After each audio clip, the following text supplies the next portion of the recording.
Jennifer Hudson's life did not unfold in the soft glow of fame. It began with a level of tragedy that most people never recover from. The murder of her mother, her brother, and her 7-year-old nephew carved a wound that reshaped everything that came after. From that point forward, Hudson learned the kind of self-preservation that doesn't come from affirmations or therapy sessions, but from survival. Her entire philosophy became rooted in one principle: if she didn't protect herself, no one else would. This internal steel is what carried her through the entertainment industry long before the world celebrated her. In 2004, she stood on the American Idol stage with a voice that could fill arenas, only to be eliminated far earlier than anyone expected. Years later, even the show's harshest critics admitted that letting her go was one of its biggest missteps. But Hudson didn't shrink. She didn't crumble. She moved forward. Her next step wasn't small. It was seismic. She landed the role of Effie White in the film adaptation of Dreamgirls, a debut performance so powerful that she won an Academy Award on her very first film. It was not luck or hype. It was a young woman stepping into the fullness of her purpose with a level of discipline that made Hollywood pay attention. That same discipline continued to guide her. In 2022, she achieved the rare EGOT status after earning a Tony Award as a producer on A Strange Loop. The trophies were never her obsession. The commitment behind them was. Her career became a living example of what happens when someone refuses to be defined by setbacks, grief, or public perception. Her spirituality and inner clarity shaped every part of her evolution. She became fiercely protective of her identity and refused to lose herself inside relationships or expectations. She made it clear through her actions that her identity was non-negotiable, her voice was her anchor, and her self-worth was never going to be traded for romance or attention. That foundation became the starting point for her most talked-about relationship, the one with Common. Their paths crossed professionally, but something shifted after they worked together on the action thriller Breathe. What began as chemistry on set gradually transformed into a deeper, more intentional connection. It unfolded quietly, almost silently, with none of the messiness or spectacle that usually surrounds celebrity relationships. The first public hint came in early 2024 when Common appeared on Hudson's daytime show and spoke about being involved with someone who brought him peace and happiness. He avoided naming her, but the implication was clear. The world didn't need confirmation. The connection between them had already become visible. By 2025, the subtle hints turned into full acknowledgement. During the Daytime Emmy Awards red carpet, Hudson finally acknowledged the relationship outright, describing it as a stable and healthy chapter. Her emphasis was not on romance, but on alignment, the idea that she had built herself first, and only afterward, allowed someone into her orbit. Then came the moment that changed everything. In July 2025, Common appeared on Samantha Chapman's podcast and spoke openly about how deeply he valued the relationship. He described it as a life partnership. He acknowledged that he had grown into a version of himself capable of marriage, something he had not believed about himself before. His statement didn't feel like a publicity move. It felt like a man who had gone through his own evolution and finally understood what he wanted.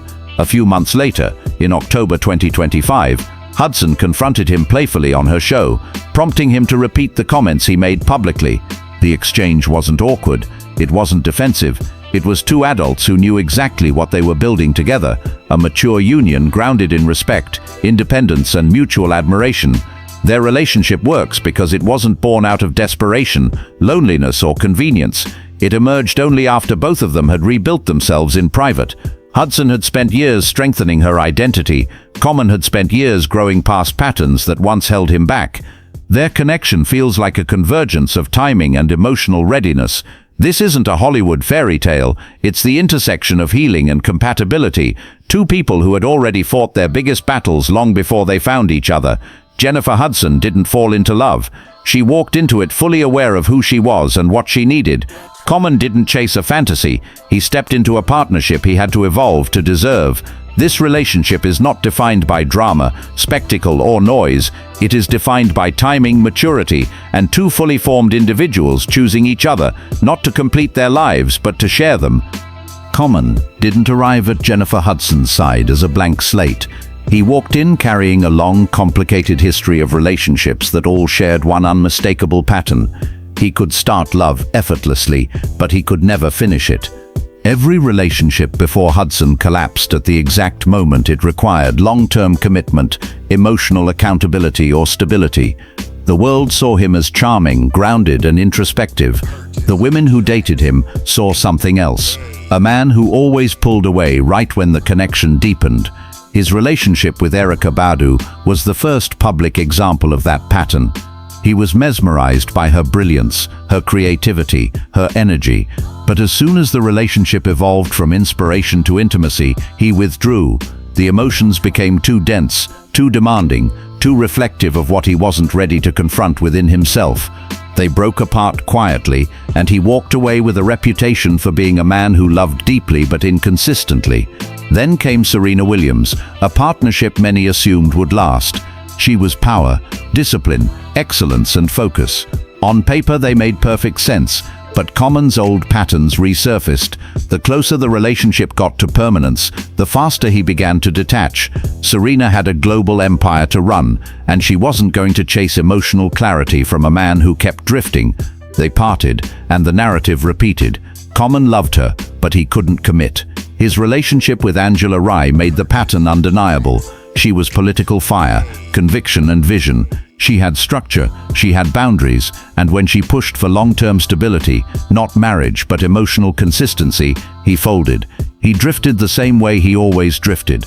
The breakup exposed a core truth about him. He cared, but he wasn't ready. He understood passion but not permanence. He could give affection, but not direction. Every breakup left him with the same aftermath: admiration for the woman, remorse over the loss, and confusion about why he couldn't stay. He wasn't a cheater, he wasn't abusive, he wasn't reckless, he was simply unresolved. A man who had experienced trauma but never fully addressed how that trauma shaped his approach to intimacy. This is why his connection with Jennifer Hudson feels different, because he didn't meet her in the middle of emotional chaos. He met her after he had finally done the work. The years between his last public relationship and his partnership with Hudson were marked by therapy, self-assessment, and confronting the patterns he had repeated for decades. He was no longer trying to be the perfect partner. He was trying to be a mature one. Hudson didn't ask him to fix anything. She didn't pressure him for timelines or titles. She didn't orbit his world. She maintained her own gravity. Her emotional boundaries forced him into a new level of accountability. She didn't collapse into the relationship. She didn't hinge her identity on it. She entered with self-respect so strong that it demanded the same from anyone standing beside her. Common didn't get a woman dependent on him. He got a woman complete without him. That dynamic changed everything. Hudson represented a level of emotional clarity he had never encountered. She had survived tragedy. She had rebuilt herself. She had earned her peace through resilience, not escapism. Her standards weren't rooted in insecurity, they were rooted in self-preservation. And because she didn't chase him, he had no space to drift. He had to show up, or he had to disappear. And for the first time in his life, he showed up. Their relationship didn't ignite with spectacle or public declarations. It developed slowly, privately, without the pressure of a performative Hollywood spotlight. They grew into each other, not through drama, but through alignment. This is why his words about marriage hit differently this time, not because of what he said, but because of who he has become.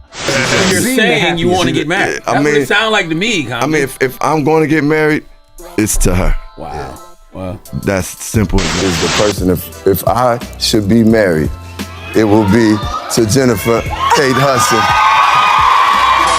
He isn't making a romantic gesture. He is acknowledging a long-awaited readiness. Hudson isn't a placeholder. She is the end of a cycle. Their connection is not built on fantasy, projection, or potential. It is built on timing, self-awareness, and emotional maturity. He finally became the version of himself he once believed he could be, and she met him at the exact moment that transformation settled into something permanent. Common's past relationships broke under the weight of his uncertainty. This one solidifies because he has none left, and Hudson's presence doesn't complete him, it elevates him. 2 careers, 2 lifetimes of loss, success and reinvention. 2 people who didn't find each other until they were both done chasing their old selves. This is why the world watches them so closely. Not because they expect drama, but because they sense stability, the rarest currency in Hollywood. Their story isn't a love-at-first-sight fairy tale. It's a late-in-life alignment. 2 adults meeting at the exact moment they finally recognize themselves. By the time the world finally understood the depth of Jennifer Hudson and Common's connection, something unusual had already become clear. Their relationship wasn't built for Hollywood consumption. It wasn't crafted for cameras, headlines, or hashtags. It wasn't designed to be inspirational or aspirational. It existed because both of them had reached a point in their lives where survival had already been mastered, success had already been proven, and peace had finally become non-negotiable. Hudson's path was shaped by loss so severe it rewired her sense of reality. The kind of grief she endured destroys most people, but she used it to sharpen her instincts, to protect her boundaries, and to build a life where emotional safety mattered more than public adoration. She didn't need a partner to repair her.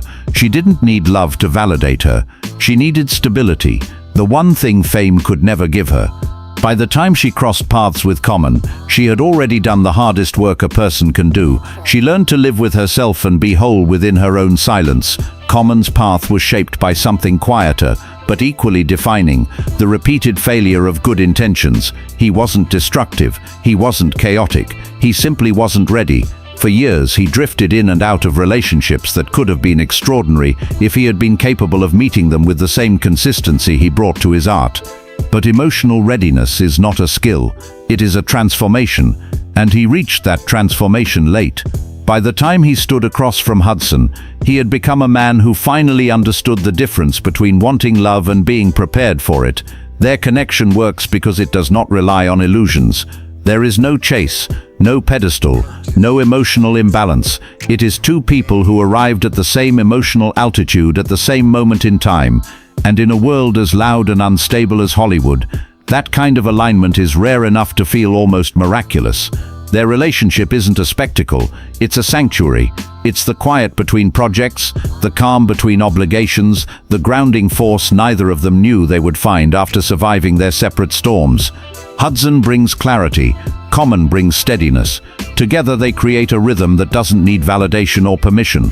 They don't perform their relationship, they protect it. And that's the irony of modern celebrity. The relationships that survive are the ones consciously removed from fame's gravitational pull.